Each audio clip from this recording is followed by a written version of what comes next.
Ras, saya Freddy Ardo Purba sedang melakukan penelitian tentang tradisi adat Simalungun yaitu Mambere Namalum Pakon Mambere Tukot.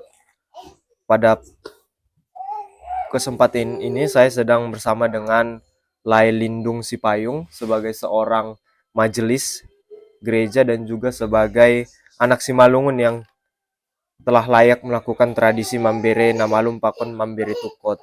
Ya, kepada Lai Lindung Sipayung, bagaimana sebenarnya pandangan Lai terhadap tradisi Mambere Namalum Pakon Mambere Tukot ini? Terlebih ketika orang Simalungun melakukan ini, sering menganggap bahwa mereka harus melakukannya karena orang tua digambarkan sebagai Nebata Natarida. Bagaimana pandangan Lai? Ya, terima kasih. Pandangan saya terhadap memberi Sipanganun sama orang tua dalam tradisi Simalungun sering dikaitkan ini dalam permasalahan sebuah tradisi yang salah menurut saya pribadi, karena memberi Sipanganun sama orang tua ini banyak hal yang terkandung di dalamnya, mengandung sesuatu, ada yang ditunggangi hal-hal yang tidak benar menurut saya pribadi, tidak sesuai dengan firman Tuhan lah, bisa lebih mungkin lebih bisa dikaitkan dengan itu. Karena mempunyai pemikiran atau penganggapan orang tua itu adalah Allah yang dia lihat, Allah yang dia agungkan lah, mungkin seperti itu ya. Jadi kalau menurut saya itu salah. Apakah sebagai orang Simalungun saat ini, Lai masih ataupun punya keinginan untuk melakukan tradisi ini? Kalau untuk melakukan tradisi yang seperti itu, sama sekali tidak. Karena kadang kan memberi Sipanganun sama orang tua ini kan sering kita menonjolkan keberadaan kita karena kecukupan materi kita mungkin, atau mungkin karena dorongan dari sosial dari orang lain yang kadang kita dengar bunyinya, kalau sama sekali belum memberi Sipanganun sama orang tua, menurut mereka yang beranggapan seperti itu, katanya itu kita masih berutang terhadap orang tua. Jadi pandangan saya, kalau secara rohani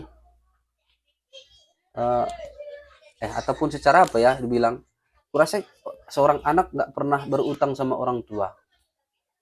Tapi walaupun sebagai seorang anak kita harus terus mendoakan orang tua, mendukung orang tua, bahkan harus merawat orang tua. Artinya kurasa itu tidak perlu dikatakan kalau kita berutang sama orang tua, karena memang hakikatnya memang udah seperti itu gitu. Ya, jadi apakah tradisi Mambere Namalum Pakon Mambere Tukot ini menurut Lai masih relevan dilakukan oleh orang Kristen, khususnya orang Simalungun, Lai? Kalau saya pribadi itu tidak relevan lagi. Ada cara lain yang bisa kita lakukan selain itu. Bentuk pemberian kasih selain seperti itu bisa. Banyak jalan-jalannya yang lebih mengarah kepada hal-hal rohani. Harus sadar memang dari kecil kita sudah banyak kekurangan kesalahan kita sama orang tua kan. Tapi kadang kan yang menawan kita itu dibilang seperti itu, kita berutang sama orang tua adanya kan. Menurut saya itu kalau dikatakan seperti itu sepertinya melanjutkan kutuk gitu kan. Sementara kan di dalam kepercayaan kita itu kan Tuhan itu sekali disalib, sekali mati, sekali untuk menebus pelanggaran kita kan. Jadi kurasa kembali seperti saya katakan tadi, kembali sama kita banyak jalan, banyak cara untuk menggantikan tradisi itu. Saya pikir seperti itulah. Baik, demikianlah wawancara yang dapat saya lakukan. Terima kasih.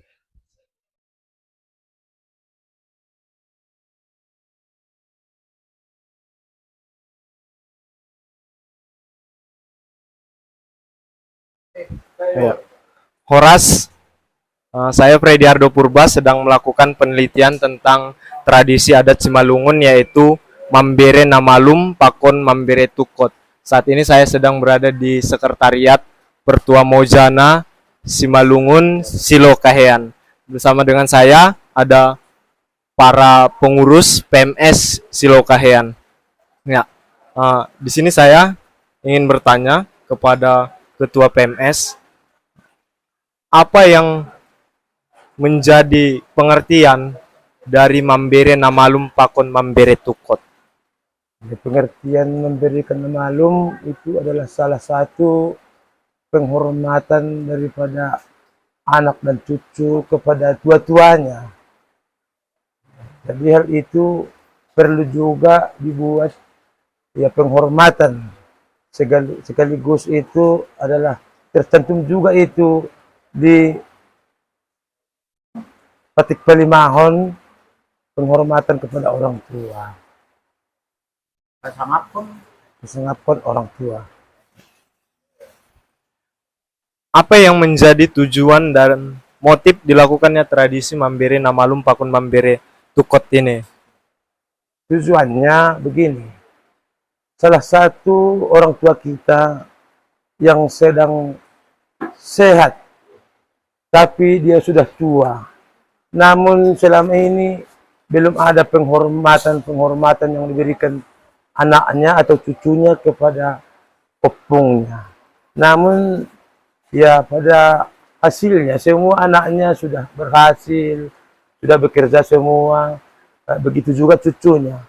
Tapi belum pernah ada penghormatan. Itu ada niatnya daripada cucunya ini atau orang tuanya memberikan penghormatan atau memberikan namalum itu kepada opungnya.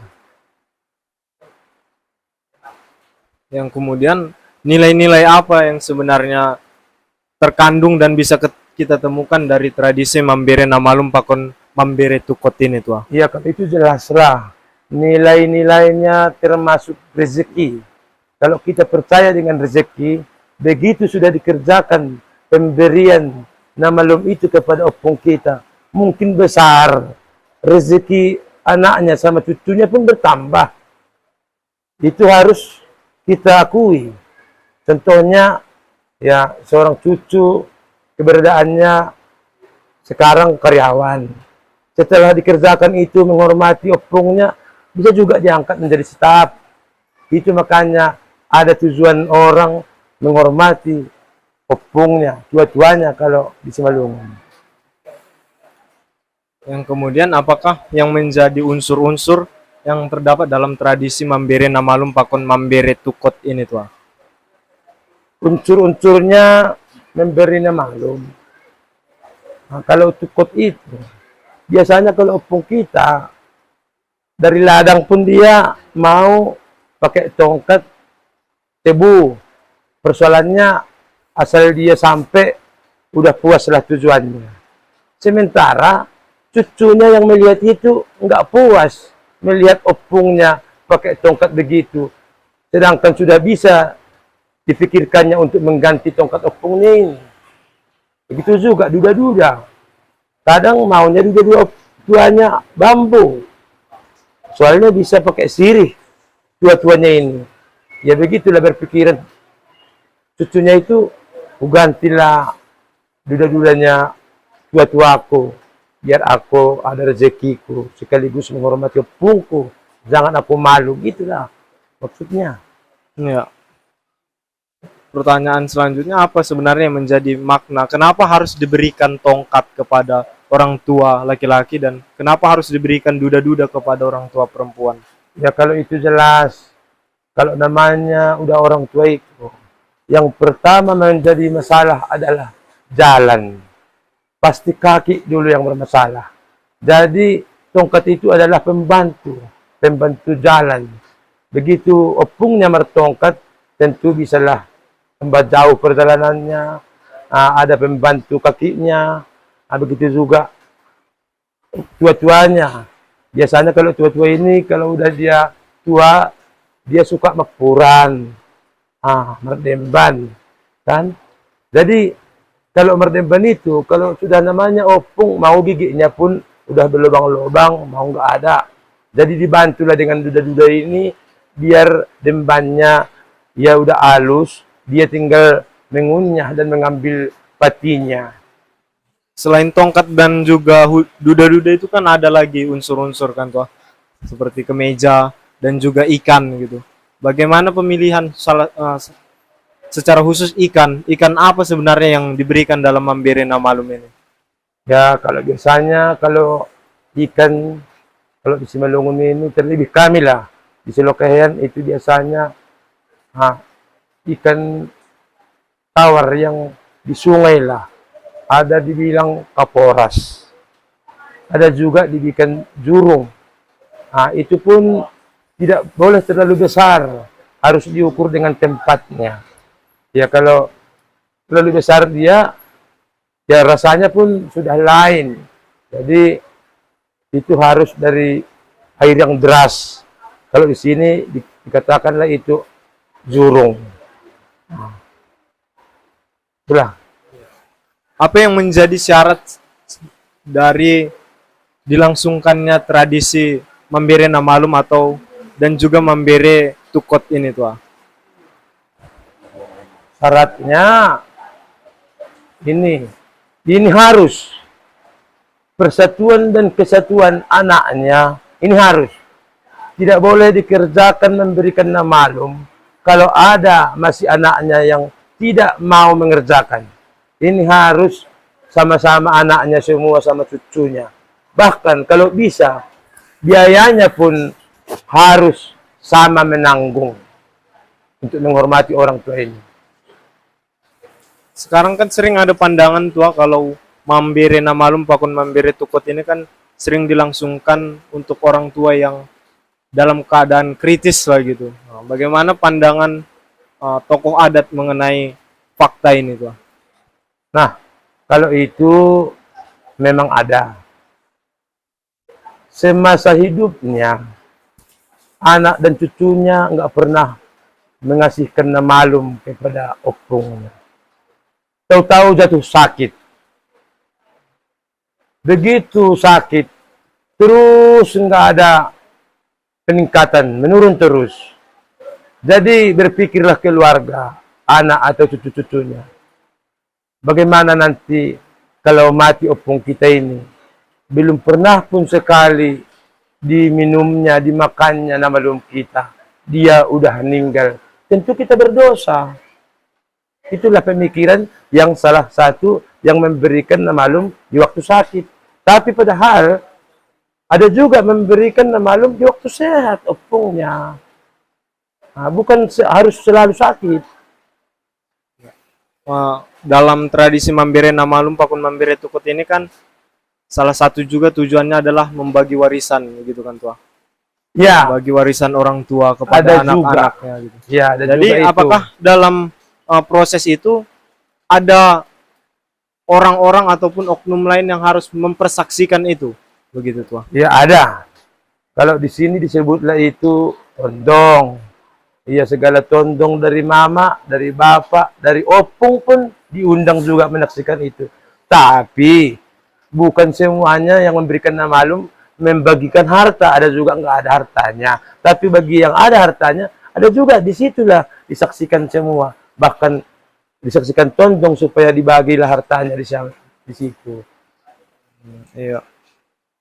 Apakah tradisi Mambere Namalum Pakun Mambere Tukot ini harus dilakukan dengan pesta yang besar begitu tuh? Atau Simalungun bilang katanya horja bagal gitu. Bukan artinya pesta besar, tapi kalau diartikan memberikan namalum namanya udah kerja besar, pesta besar. Bukan berarti undangan beribu-ribu, namun jelas di undangan itu udah komplit lah semua. Di situlah unsur tondong, sanina, boru, semualah ada tuturnya di situ. Bahkan ya kalau bisa undangan kita pun nggak harus menupak, nggak mengasih modal kembali. Dia datang terus makan, enak, mendengarkan musik, itulah. Kepada opung, melihat fenomena di mana orang Simalungun sudah meninggalkan tradisi Mambere Namalum Pakun Mambere Tukot ini, bagaimana pandangan tokoh adat melihat kondisi ataupun fenomena ini? apa yang sebenarnya harus dilakukan supaya orang Simalungun kembali melakukan tradisi yang penuh makna ini. Iya, jadi kalau tanggapan dari kami, terutama dari pihak membidangi budaya, ataupun kami disebut di sini yang masih tinggal di desa, ini memang sudah yang tinggal di kota itu banyak yang meninggalkan mengenai budaya-budaya. Tetapi tidak ada bedanya, tetap kami anjurkan membidangi budaya dengan membidangi agama misalnya yang ada di kota, tetap mengingatkan ya, mengingatkan kepada generasi para pemuda, mengadakan perlombaan-perlombaan misalnya bikin gotong, margotong, marbulang. Sudah itu diadakan juga kegiatan sebagai pemuda misalnya memasak dayok binatur. Itu kan budaya. Apalagi tentang judul yang kalian tanyakan ini mengenai tadinya Namalum. Ini agak pekerjaan ini kalau di kota ini agak sudah sulit. Mempersiapkan bahan-bahannya ini ya. Tadi yang diterangkan oleh rekanan kami ketua PMS tadi, tadi ada ikan namanya itu ikan jurung. Kalau tidak ada ikan jurung di kota itu bisa digunakan ikan mas yang mempunyai ukuran yang tepatnya ada mangkok Namalum. Apalagi sama kita Simalungun ada ukuran mangkok itulah pas muatannya, itulah ukurannya. Dan di dalamnya itu sudah ada yang dihaluskan dan ada yang merupakan masih utuh, tapi seperti satu ekor dia. Yang dihaluskan inilah nanti yang kita sendokkan atau kita suguhkan kepada opung kita ini, ya kan? Membere katanya, kita lah sebagai cucu manulangkon. Tahu manulangkon itu? Menyuguhkan, menyampaikan kepada opung, membere. Demikian juga tadi yang telah kami terangkan tadi, memberi itu kot, sudah jelas. Seperti yang diterangkan pembicara yang pertama, memberi duda-duda, maknanya itu, semua itu supaya kita juga bisa hidup. Seperti rukunnya opung kita ini bisa mempunyai umur yang tinggi, sampai lansia. Memberi Namalum ini tadi sudah dijelaskan, yaitu membuat opung kita ini menjadi kembali bersemangat. Di lain lagi kita pasangapkon nama toras. Seperti yang kita yang beragama Kristen, kita yang maningon itu hanya satu. Kita palimahon pasangap mana matorasmo. Asimartuah kok, kan begitu. Apa yang kita rencanakan pasangapkon itu? Tadinya itulah menyuguhkan Namalum itu. Tadinya ketua hanya diuraikannya mengenai ikan sayur, tetapi kalau kita sebagai Kristen ada itu 2 persi yang harus dipersiapkan, yaitu Namalum Haporas dan Namalum Namatabo. Ada itu memberi itu harus dinamakan itu pasang, satu pasang itu Namalum Haporas dan satu pasang itu Namalum Namatabo. Dari permintaan kita, doa kita dan kata-kata kita memberikan ini kepada opung, kita meminta parhorasan supaya kita juga sehat-sehat walaupun horas-horas. Nah, itulah Haporas ini kan horas-horas. Dan setelah ini sudah dicicip opung, kita sampaikan juga lah Namatabo kepada opung ini. Tahulah kalau matabo supaya kita selap berminyak, ya kan? Matabo tetap kita berminyak. Kalau yang kurus kan nggak martaboh itu, supaya kita sehat-sehat, itulah maknanya. Sedikit mengenai nama tabuh tadi, Pung. Tentu ada bagian yang dipilih dalam tradisi memberi Namalum pakon memberi tukot ini. Bagian mana dari babi lah bisa dikatakan, Babi. pinahan Pinahan. yang akan diberikan kepada orang tua itu. Ini pun pinahan na mau kita berikan itu bukan dari diambil yang babi yang besar. Tidak, ada ukurannya. Yang masih mulai dia berkembang. Seperti kita sebagai generasi kita mulai berkembang. Dan diambil itu bukan dari tabuh, dari pahanya bukan, dari tangannya bukan. Yang diambil adalah dari borgok atau leher. Karena inilah semua di dalam kehidupan kita ini, dalam bahasa Semalang ini, kalau dikatakan borgok pelangko kata orang itu sudah agak sulit itu. Kalau orang bilang dong pelang borgokmu katanya kan, kita ini tidak disukai rekanan kita, kolega kita, teman kita, opung kita, apalagi Tuhan kalau kita tidak marborgok. Makanya diutamakan itu diambil dari borgok. Bukan masalah rasa ya. Pengertian yang penting. Rasa itu mungkin enak semua itu. Tetapi harus dari borgok. Itulah. Sakot siya paromba. Sakot ipandudaan. Ageting di sekolah. Ulang lupa kebudayaan. Demikian wawancara saya pada kesempatan ini. Saya ucapkan terima kasih. Horas. Horas.